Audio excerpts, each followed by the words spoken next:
wabarakatuh. Alhamdulillah, summa alhamdulillah. Alhamdulillahi ala alaih wa nusallimu ala khatamil anbiya'i wa ala alihi awsiya'ih wa ashabihi khulafa'ih. Asyhadu an la ilaha illallah wahdahu la syarika lah wa asyhadu anna Muhammadan abduhu wa rasuluh. Allahumma salli ala Muhammad wa ala ali Muhammad. Qala Allah ta'ala fi kitabil karim, a'udzu billahi minasyaitonir rajim. Bismillahirrahmanirrahim. La in syakartum la azidanakum wa la in kafartum inna 'adzabi lasyadid. Al-ayah mabatu. Jamaah sholat subuh yang dirahmati Allah, mari kita bersyukur kepada Allah Subhanahu wa Ta'ala di kesempatan yang berbahagia ini. Kita masih diberi kesehatan, diberi iman dan kesempatan untuk bisa hadir dalam rangka sholat subuh secara berjamaah. Setiap kita melangkah, senyampang kita masih hidup, kita perlu bersyukur karena hakikatnya manusia itu hanya ada dua dalam hidup ini. Kita hidup ini hanya menunggu waktu sholat, dan yang kedua menunggu kita disolati orang. Jadi sebetulnya hanya itu. Apalagi jamaah yang hadir di sini, kelihatannya itu kan sudah wajah-wajah yang hampir meninggal, bahasa yang menunggu untuk disolati. Maka kita bersyukur mumpung masih hidup ini. Sebetulnya hakikat hidup ini hanya nunggu sholat dan nunggu disolati. Pada pagi hari ini seperti tahun-tahun yang lalu, saya diminta sama takmir untuk bicara masalah-masalah aktual dalam kehidupan sosial yang berkaitan dengan tempat kerja saya di Pengadilan Agama, khususnya menyangkut masalah-masalah kompilasi hukum Islam. Di pagi yang berbahagia ini, Bapak-Ibu sekalian, saya bicara masalah anak. Jadi kalau hukum di Indonesia ini harus bicara pada dua hal. Yang pertama, kebenaran substantif yang sering diyakini oleh teman-teman yang ada di pondok pesantren yang tidak mau membaca undang-undang.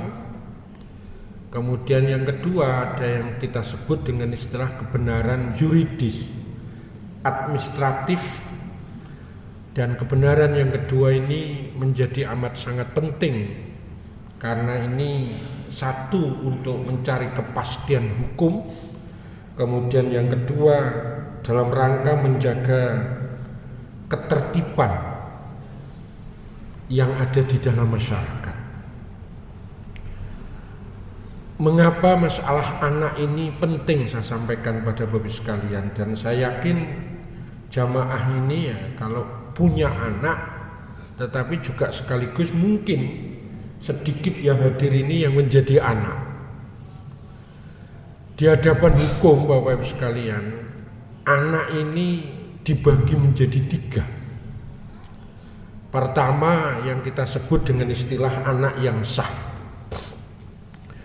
Yang kedua, anak berdasarkan pengakuan. Kategori yang kedua ini setelah ada pengakuan dari Pengadilan Agama, anak ini bisa dikategorikan menjadi anak yang sah. Tapi prosesnya harus dijalani. Nah yang ketiga ini memang anak yang istilah dalam publik itu sudah tidak disebut sebagai anak sah, juga tidak bisa disebut sebagai anak yang berdasarkan pengakuan. Yang kita sebut di dalam publik itu yang disebut dengan anak zina. Anak apa istilahnya, anak jadah atau apa itu. Anak yang memang lahir dari hasil hubungan yang sudah tidak bisa diselamatkan menurut aturan agama maupun aturan negara karena memang hasil dari perzinaan. Anak sah itu sudah nggak usah kita bahas, dan mudah-mudahan jamaah Masjid At-Taqwa ini semua punya anak yang sah. Anak sah itu adalah anak yang lahir dari sebuah pernikahan yang sah. Ada suami, ada istri, ada calon mempelai laki-laki dan perempuan. Mengapa saya katakan calon mempelai harus laki-laki dan perempuan? Karena kalau ngaku-ngaku perempuan juga nggak boleh, atau ngaku-ngaku laki-laki juga nggak boleh. Banyak kejadian itu harus dibatalkan secara hukum kalau ternyata calon mempelainya itu tidak laki-laki dan laki-laki dan perempuan. Di Bangka Belitung kemarin baru saja ternyata perempuannya itu adalah palsu karena apa? Laki-laki yang ngaku perempuan. Nah, maka syaratnya itu harus laki-laki dan perempuan. Yang kedua syaratnya itu apabila ingin anaknya sah itu harus ada ijab dan qabul. Kemudian yang ketiga harus dinikahkan oleh wali yang sah. Nanti kawan-kawan kita bicara apakah ada wali. Dalam kacamata hukum Islam banyak, tetapi dalam kompilasi ada nanti istilah wali hakim, ada wali mujbir dan lain sebagainya. Nah, yang syarat ketiga bagi anak yang lahir sah itu harus dinikahkan oleh walinya. Yang nanti syarat-syarat wali banyak. Nah, yang keempat itu harus ada mas kawinnya. Kemudian yang kelima harus dihadiri oleh 2 orang saksi minimal. Kemudian yang keenam, nah ini syarat yang ada di Indonesia, itu harus dicatatkan secara administrasi oleh siapa? Oleh pegawai pencatat nikah. Siapa pegawai pencatat nikah yang ditunjuk oleh negara? Bagi orang yang beragama Islam itu adalah kantor urusan agama. Bagi orang yang beragama selain Islam itu di kantor jabatan sipil.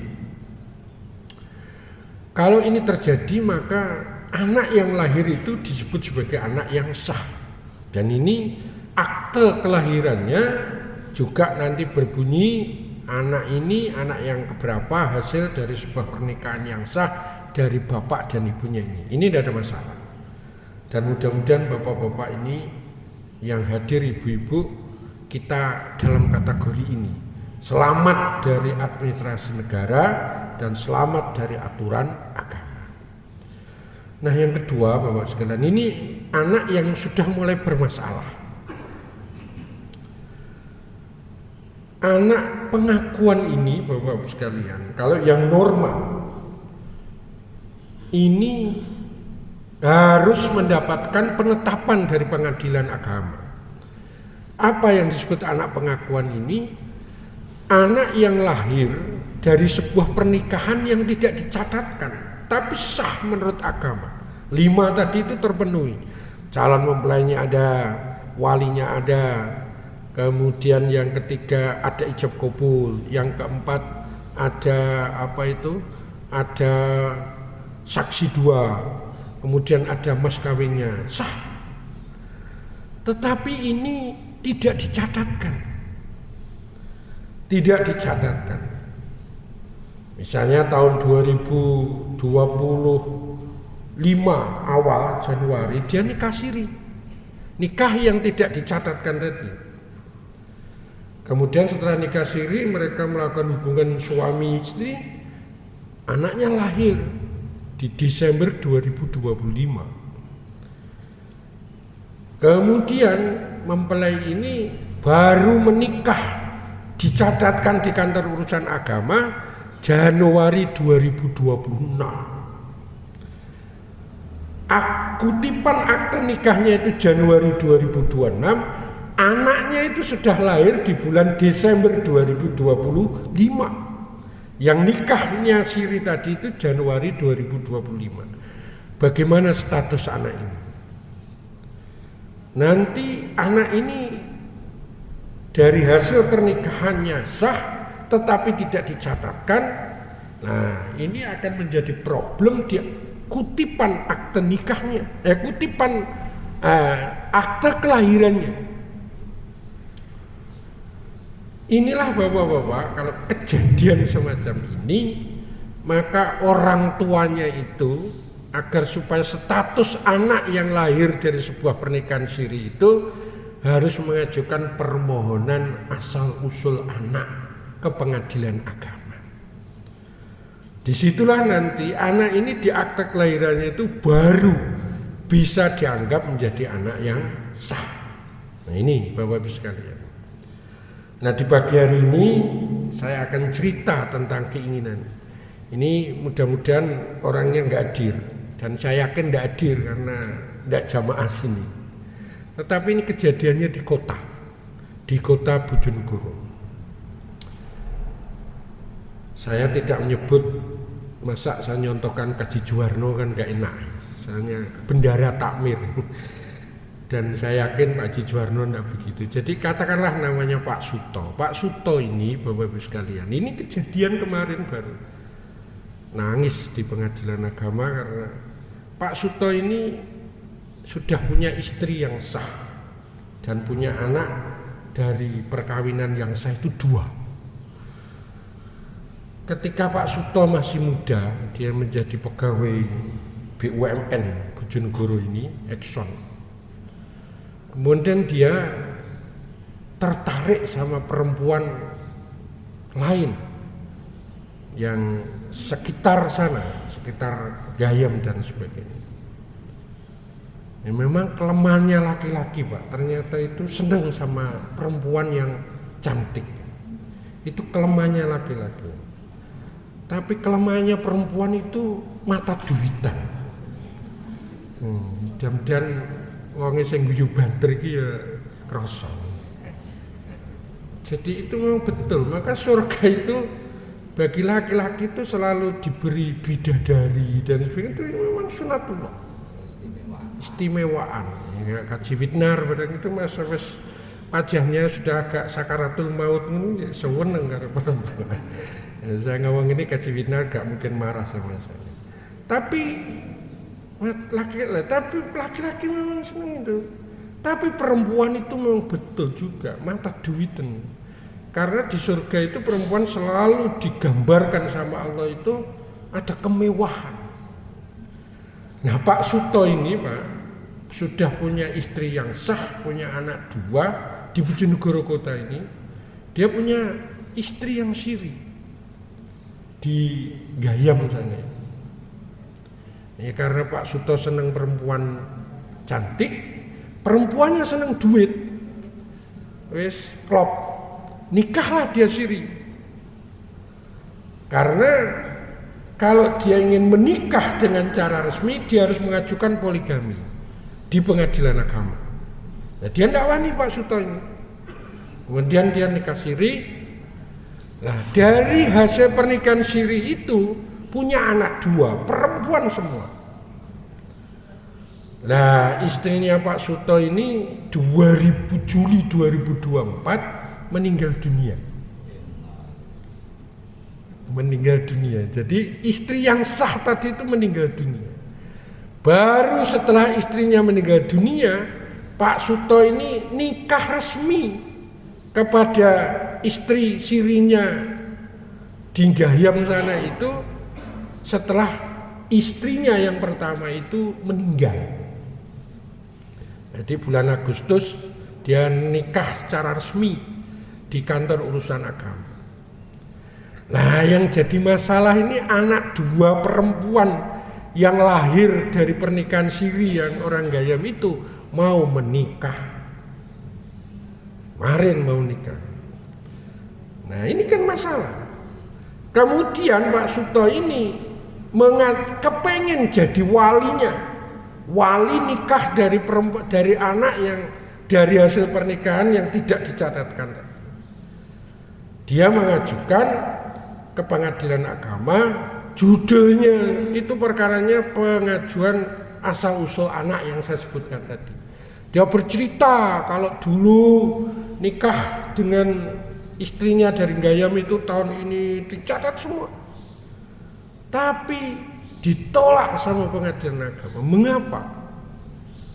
Karena pada saat dia nikah siri pada waktu itu, dia masih punya istri yang sah.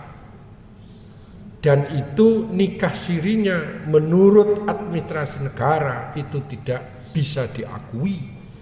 Karena dia tidak punya izin poligami. Ini kasusnya persis seperti Pak Murdiono sama Mas Cica Mukhtar yang sekarang anaknya namanya Muhammad Iqbal, itu tetap statusnya tidak bisa diakui sebagai anaknya Pak Murdiono. Nah Bapak Ibu sekalian, karena kasus Pak Suto ini tidak bisa diakui, anaknya tadi itu mau menikah, dia tidak bisa menjadi wali. Maunya Pak Suto, dia nangis-nangis ke kita, kepingin anaknya yang lahir dari pernikahan siri itu, dia akan menikah, itu dia ingin jadi walinya. Nah, inilah Bapak sekalian, ini contoh-contoh yang real. Sehingga pada waktu itu ditolak sama pengadilan agama, dia ingin menjadi bapak yang bisa diakui, tidak sah. Nah konsekuensinya dia tidak bisa menjadi wali pada saat dia menikah. Itu disebut di dalam aturan, itu adalah walinya adalah wali hakim.